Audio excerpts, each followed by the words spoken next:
to one of the funniest guys working today. The third season of his Emmy-nominated show, Louis, starts Thursday night at 10:30 on FX. Boy, a funny show that is. He just announced his new stand-up tour. For details, go to his website, louisck.net. Please welcome Louis C.K.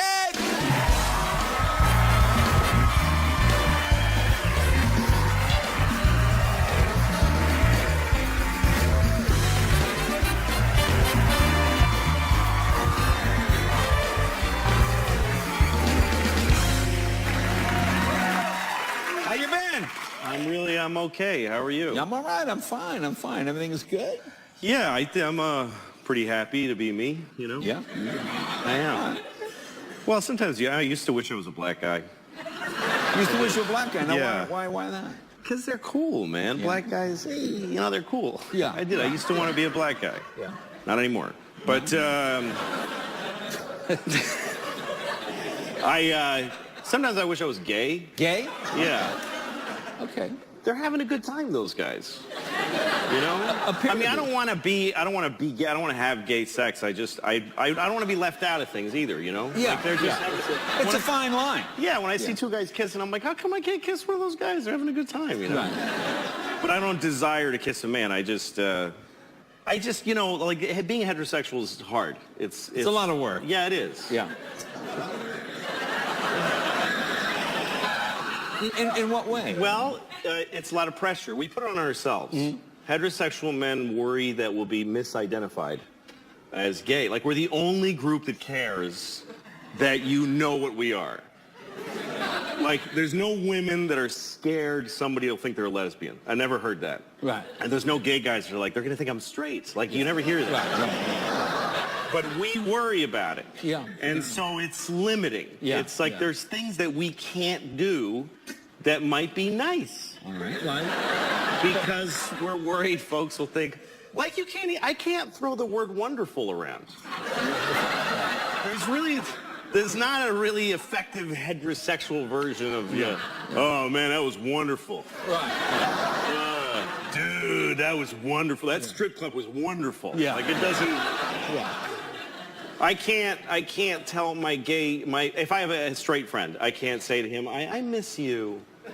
Yeah. You know? And if you miss somebody, that's how you say it. I miss you. Like sloping down. I miss you. I gotta go like, yeah, I miss you, man. Yeah, I miss you. Dirt, you know, nails. Right. You Yeah. know, whatever. And you have to stick to primary colors like blue and green. You can't go taupe. Yeah, no, you can't. You can't wear earth color. You Right, can't no earth do color. anything. You can't do this. Yeah. If I go visit my friend who's straight and he's a big guy and he's sitting like this on the couch, I can't snuggle in here. I can't. I can't. That's sad. That might be nice.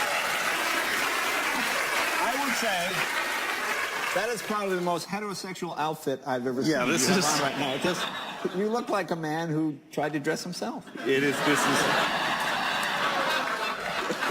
This is it. I mean, is it? Well, you look like a cop. Is it inside out? I know.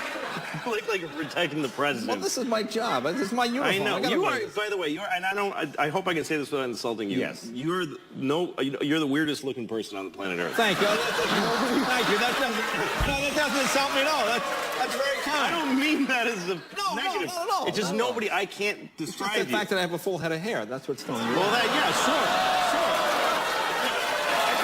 I don't mean that in a bad way. Don't take that the wrong way. I'm not. It's just that I just don't have to cover my chin because I'm proud of it. Jay, But no, it's not, Jay.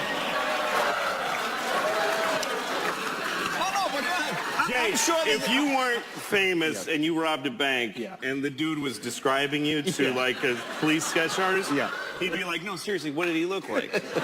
Nobody looks like this. Nobody looks like you. Really? I can't believe I'm looking at you all the time. I'm looking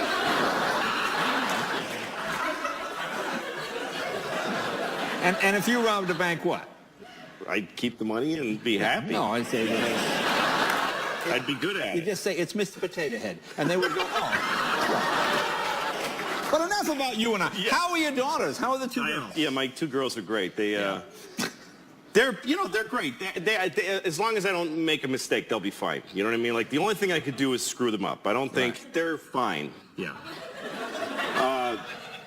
I love being with them. They like being with me. Yeah. It's really, I mean, they're about their mom. Mom is the one. Right. In everybody's life. It's your mom. Your dad, my dad was okay, you know? That's what people say. Dad, you know, the worst thing you could call somebody, is mother. That's the worst thing, right? Yeah, right. That's appropriate, the response. Terrible thing. Another word for mother is dad. It's the same thing. They're synonyms. So, good night, everybody. See you next week. Good night. Thank you, everybody. We'll take a break. More with Luke.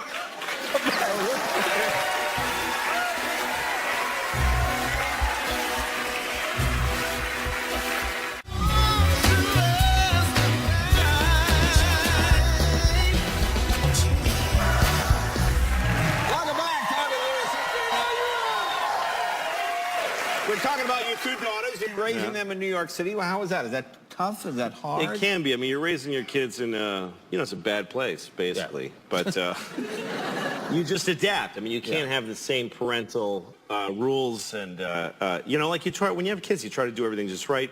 If I put my kids in a car for a trip, they got to have their seatbelts on. Right. And I make a big deal out, we're not moving until you put your seatbelts on, and that makes me feel like I'm taking care of them. If we get in a taxi in New York, I'm like, it's taxis are magic, nobody dies, just get in. Right. Yeah, just don't, it doesn't, I'm not reaching in the seat of a New York taxi into all the severed toes and Egyptian hepatitis to try to find a seatbelt. You got to put on your own mask before you help the other ones. Egyptian hepatitis. That's right. So my kids are just hurling through space on 6th Avenue, being driven by the profit motive of a very tired man who comes from a country where life is just dirt cheap. That's basically how I do it. Now, do the girls try to be funny because you're a comic? My youngest daughter, she tells jokes a lot. Oh. And I love her jokes. She invents them. She doesn't steal other people's stuff. Them, yeah. Yeah. Wow, okay. And her jokes are great because I don't know what's going to happen. Right. You know jokes after a while. Somebody makes a joke, you know what's going to happen. Right. But not hers. No?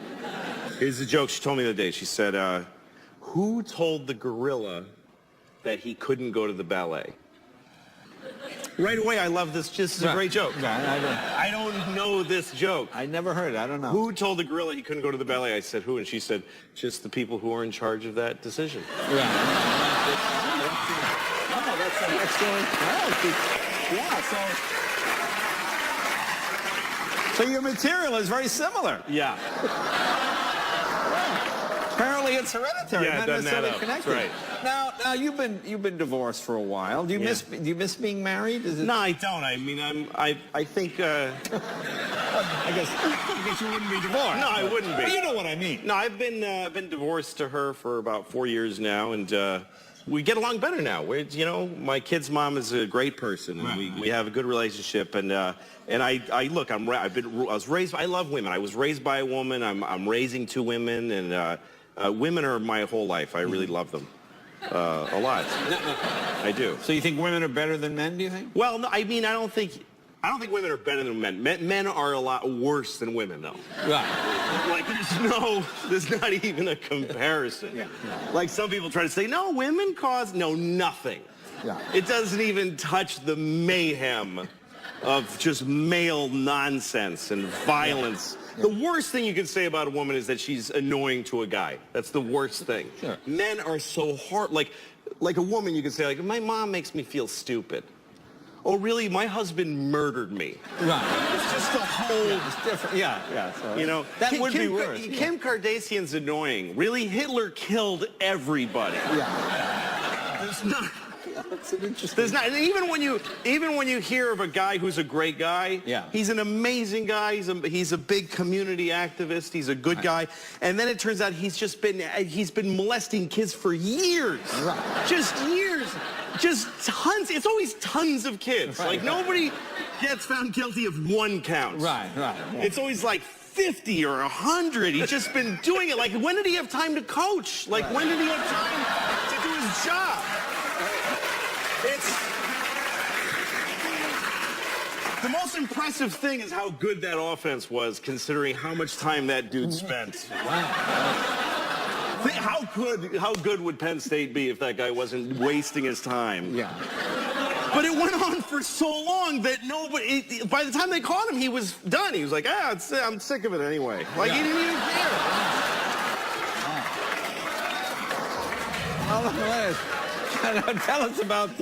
Tell us about your tour. You got this big tour. Why is this different? How is this tour different from other tours? Well, I'm going on tour all over the country doing stand-up in theaters, and I'm selling the tickets on my website. So you're selling them yourself. You're not using Ticketmaster or anything? No. That, which is a terrific service, but they're very expensive. So, so we're trying to bring the price down.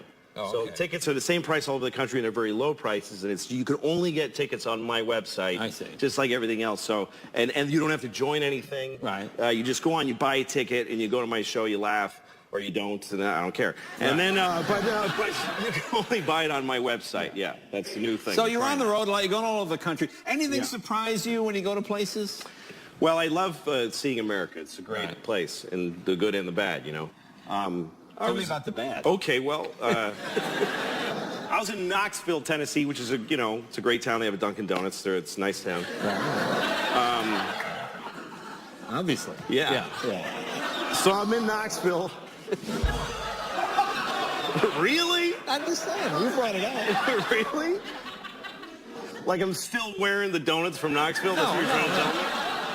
You are still wearing the donuts. I am wearing the donuts from Knoxville. Hey, go man, ahead. What happened in Knoxville? I don't care. Go ahead. Have at it, buddy. Okay, Knoxville. So I'm in Knoxville, and I'm playing this very old theater. And I go to the sound check, beautiful red velvet seats. And then way at the top, the seats are like wooden, old, unpainted seats. And I said to the guy, why are those seats different? And he goes, that's a colored-only section. What? And yeah, he said that used to be the color-only section. And so I was like, oh, wow, so you preserved it to show, like, how it was. And he was like, well, I mean, they can sit wherever they want. But, like, he didn't understand the idea. He was like, what? Yeah, no, it ain't color-only anymore. They can sit wherever they want. It used to be, and I was like, so it's like a historical, he's like, no. It's just, now sometimes white people sit there.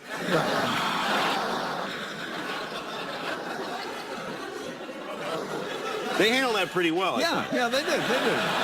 Well, folks, it's Louis C.K. This is this second season. Boy, it's really a funny show. Get the Thank DVD, you. folks, and they'll probably get a Netflix too, right? They can go on Netflix, and then it starts June 28th this Thursday. It starts this Thursday. Starts Louis, season thank you, my 3. friend. Thank you, buddy. man. Thank you. Be right back.